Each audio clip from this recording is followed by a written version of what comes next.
अस्सलामुअलैकुम रहमतुल्लाह व बरकातुहू। अल्हम्दुलिल्लाह रब्बिल आलमीन। अल्लाह सारे आलम का रब है। हिंदू धर्म में कहा गया है वो ईश्वर निरंकार है जिसका कोई आकार नहीं। गुरु ग्रंथ साहिब में कहा गया है एक ही नूर के सब बंदे, एक ही नूर सब में समाया। साईं बाबा कहते हैं सबका मालिक एक। इसी तरह कुरान करीम में सबसे पहली बात जो कही है वो है अल्हम्दुलिल्लाह रब्बिल आलमीन। इसका मतलब है अल्लाह सारे आलम का रब है। वो एक ही ताकत है, एक ही महाशक्ति है जो पूरी सृष्टि को, पूरे नेचर को, पूरी कायनात को चला रही है। हम सभी लोग उसको अलग अलग रूपों में जानते और पहचानते हैं और मानते हैं। कोई रब कहता है, कोई गॉड कहता है, कोई ईश्वर कहता है, कोई अल्लाह कहता है वो एक ही ताकत जिसको हम मानते हैं। मैं बाबा मोहम्मद सलीम शाह, जयपुर राजस्थान इंडिया से। हमारा मरकज़ रूहानी इलाज 37 साल से चल रहा, 37 ईयर्स से चल रहा है। हमारा काम है जादू, टोना, जिन्नात, शैतानी बंदिशों का इलाज करना। हम जयपुर, राजस्थान, इंडिया और इंडिया से बाहर ऑनलाइन भी काम कर रहे हैं 37 साल से, और अच्छा रिस्पॉन्स मिल रहा है आप लोगों का। और हमें खुशी है कि हम दूर रहकर भी लोगों को फ़ायदा पहुंचाने की कोशिश करते हैं और अल्लाह हमें कामयाब कर देता है। बड़ी खुशी होती है। हम जो लेकर आए हैं वो है औरतों की परेशानी जो अक्सर एमसी में परेशानियां होती हैं। एमसी अनबैलेंस हो जाती है।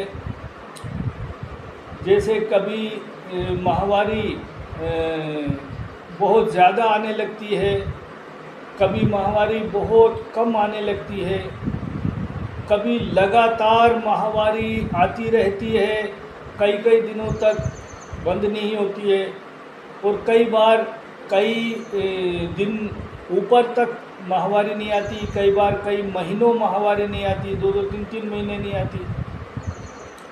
ये हमारे पास बड़े इस तरह के केस आते हैं, और हमने जिस तरह से तावीज़ और दवा और दुआ, हम तो दोनों ही काम करते हैं, तो तावीज़ भी दिए और दवा जो हम आयुर्वेदिक जो डॉक्टर्स होते हैं उनके, हकीमों के मशवरों से घरेलू नुस्खे मालूम करते हैं जो आसानी से आम आदमी ले सके, आसानी से मिल जाए दवा, तो वो मालूम करते हैं और वो मरीज़ों को बताते हैं। और जो हमने बताए और लोगों को फ़ायदा हुआ वही नुस्खे हम इसमें हमारे वीडियो में बताते हैं ताकि अल्लाह की मखलूक को फ़ायदा हो, परेशानी से निजात हो। फिर भी हमारा कहना यह है कि हमारे नुस्खे आजमूदा हैं, फ़ायदेमंद हैं, लेकिन आप अपने किसी भी आयुर्वेदिक डॉक्टर से मशवरा ले लें तो कोई बुराई नहीं है, मशवरा ले लिया करें, ठीक है। और अब इसमें दिक्कत क्या होती है, ये बीमारी होती क्यों है? ये बीमारी होती है हमारे जो हार्मोन्स होते हैं वो अनबैलेंस होते हैं। और मैंने ये देखा है नई उम्र की जो लड़कियां हैं 18-20 साल की, उनके भी हार्मोन्स अनबैलेंस हो जाते हैं और वो इस बीमारी का शिकार हो जाती हैं। जब माहवारी बंद होती है औरतों की, जब बंद होने का टाइम आता है यानी 45 से 50 साल के करीब, तब भी हार्मोन्स का बदलाव होता है, तब भी इस तरह की दिक्कतें होती हैं। लेकिन नई उम्र की लड़कियों में भी ये बीमारी देखी गई है और बहुत परेशानी होती है, तकलीफ़ भी होती है और वो साफ़ सुथरी रह नहीं पाती हैं। तो ये बीमारी आसान नहीं है, तो ये हार्मोन्स अनबैलेंस होने से होती है। और इसमें एक चीज़ और भी है कि हार्मोन्स के अलावा इंसुलिन से भी अनबैलेंस हो जाता है शरीर में, तो भी ऐसा होता है। इंसुलिन अनबैलेंस हो जाने से क्या होता है, हाई ब्लड प्रेशर रहने लगता है मरीज़ को, और शुगर की भी दिक्कत होने लगती है, थायराइड भी होने का ख़तरा बना रहता है। तो इस तरह की भी दिक्कतें होती हैं। जब हार्मोन्स अनबैलेंस होते हैं तो सब कुछ गड़बड़ होता है शरीर में, कई परेशानियां उसमें होने लगती हैं, और इसकी वजह होती है सही से खान पान, हमारा खाना पीना सही नहीं होना, ऐसी चीज़ें खाना जो शरीर को नुकसान देती हैं, ये भी वजह इसका होती है। और इसकी वजह खान पीन के अलावा होती है कम सोना। आजकल क्या है, एक शौक़ लग गया है, देर रात तक जगते रहते हैं, फिल्में नाटक वगैरह देखते रहते हैं, नींद पूरी होती नहीं है, तो धीरे धीरे शरीर का अंदर से बैलेंस बिगड़ने लगता है। इसमें नींद पूरी लेना भी ज़रूरी होता है। अब नींद पूरी जब होने लगती है तो शरीर को आराम मिलता है, और जब नींद पूरी नहीं होती है तो शरीर अनबैलेंस होता ही है। दूसरी बात क्या होती है, फिर इसमें मरीज़ को चिड़चिड़ापन भी रहने लगता है, और हार्मोन्स अनबैलेंस होने से कई बार चेहरे पे कुछ बाल औरतों के नज़र आने लगते हैं चेहरे पे, और मुहासे ज़्यादा होने लग जाते हैं, ये भी इसकी वजह होती है। तो ये छोटी चीज़ नहीं है, हम खाली मुहासे का इलाज करने लग जाते हैं, ऐसा नहीं है। उसकी जांच कर लेनी चाहिए, डॉक्टर से मशवरा ले लेना चाहिए। अगर कुछ थोड़ी बहुत भी परेशानी होती है तो दिखा लो, तो आगे ज़्यादा चल के परेशानी नहीं होती है। एक इसमें क्या होता है, चर्बी जमा होने लगती है, कोई भी उम्र की औरत हो, नाक के नीचे, हिप और आसपास में इसके चर्बी जमा होने लगती है, और जब शरीर में चर्बी जमा होने लगती है तो उस औरत से चलने फिरने में भी थोड़ी दिक्कत रहती है, मगर ज़्यादातर वो बैठकर काम नहीं कर पाती है, उसे बैठ के काम करने में दिक्कत होने लग जाती है, उठने बैठने में। तो वो चर्बी जमा होने की वजह से होती है, और चर्बी जमा होने से नसें जो होती हैं शरीर की, नाक के नीचे और आसपास की, हिप के आसपास की जो भी नसें हैं, वो कर्री होती हैं, जाम सी होने लगती हैं, तो उसको उठने बैठने में, झुककर काम करने में इस तरह के दिक्कतें आने लगती हैं।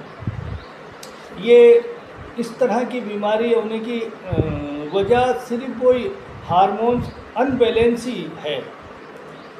अब इसमें एक तो तरीका ये है कि जिसको इस तरह की तकलीफ़ है उसको एक्सरसाइज करनी चाहिए। बहुत सारे लोग योगा वगैरह बताते हैं, लेकिन कुल मिलाकर एक चीज़ है जो हमने समझी, वो ये है कि आप जितना भी पैरों को चौड़ा करके, सीधा करके खड़े होना, इस तरह की एक्सरसाइज करेंगे, पैर चौड़े होने चाहिए। इसकी वजह क्या है कि आपके हिप और नाक के नीचे की नसें पैर चौड़ा करने से लूज़ होती हैं। तो जिस तरीके से भी आप बैठकर, खड़े होकर, जिस तरह से भी पैरों को बार बार किया करें, जैसे एक नहीं है कि भाई 2 मिनट कर लिया बात ख़त्म, जितनी ज़्यादा देर कर सकें और दिन में 2-3 बार कर सकें, तो वो जल्दी ही ये नसें धीरे धीरे खुलने लगती हैं और इसमें राहत मिलती है। यहाँ की जो नसें दब जाती हैं वो भी खुलने लग जाती हैं। तो पैरों को चौड़ा करना मेन चीज़ है इसमें। जितना पैरों को चौड़ा करके, जैसे आप एक्सरसाइज करेंगे, झुकना, आगे झुकना या इधर उधर घूमना पैर चौड़ा करके, तो और खड़े रहेंगे, उतनी ही ये नसें खुलेंगी। शुरू में पैर चौड़ा करने में तकलीफ़ होगी, लेकिन धीरे धीरे आदत बन जाएगी, तो ये नसें लूज़ होने लगेंगी, तब आदत बनेगी आपकी। तो ये चीज़ है। अब इसमें एक्सरसाइज, असल में एक्सरसाइज जितनी ज़्यादा करोगे कम दिन दवा खानी पड़ती है और जल्दी सही हो जाता है मरीज़। आदमी एक्सरसाइज से बचता है, लेकिन एक्सरसाइज में बहुत अच्छा रोल करती है। अब हम आपको दवा बताते हैं। एक लकड़ी आती है पतंग लकड़ी कहते हैं हम, वो मिल जाती है पंसारियों में, ये अतार पंसारी जो होते हैं इनमें मिल जाती है पतंग लकड़ी। इसको आप पीस लें पतंग लकड़ी को, और 1 लीटर पानी में आप 5 ग्राम पतंग लकड़ी का पाउडर डालें। पतंग लकड़ी को पीस के उसका पाउडर 5 ग्राम करीब 1 लीटर पानी में डालें और उस पानी को अच्छे से उबालें।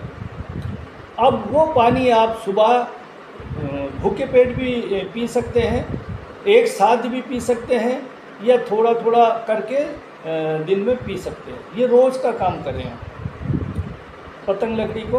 ये बेहतरीन दवा है, कोई साइड इफ़ेक्ट नहीं होता, बस इसको उबाल के इसका पानी पिया करें, बेहतरीन दवा है। अब अगर किसी को पतंग लकड़ी ना मिले तो दूसरी चीज़ और है जो आपके घर में ही होती है। गरम मसाले में दालचीनी जो लकड़ी डाली जाती है, दालचीनी गरम मसाले में, तो दालचीनी आप पीस लें, पाउडर बना लें, और दालचीनी का करीब 1/4 चम्मच, जैसे 1 स्पून होता है उसके 4 हिस्से कर लो, उसमें से 1 हिस्सा जितनी दालचीनी का पाउडर लें और उसे शहद में मिलाकर आहिस्ता आहिस्ता चाटें उसको धीरे धीरे, और ये 1 टाइम ही लेना है, ठीक है।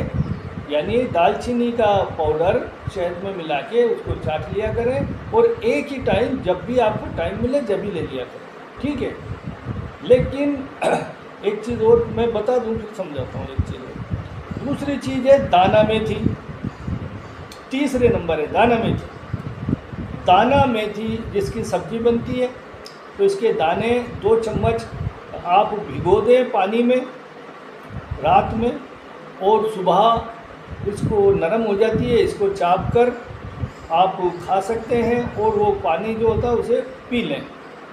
अगर इसमें दिक्कत आपको लगती है तो इस पानी को, दाना मेथी जो भीगी होती है, इसको मशीन में ग्राइंड कर लें तो ऐसे पी लें।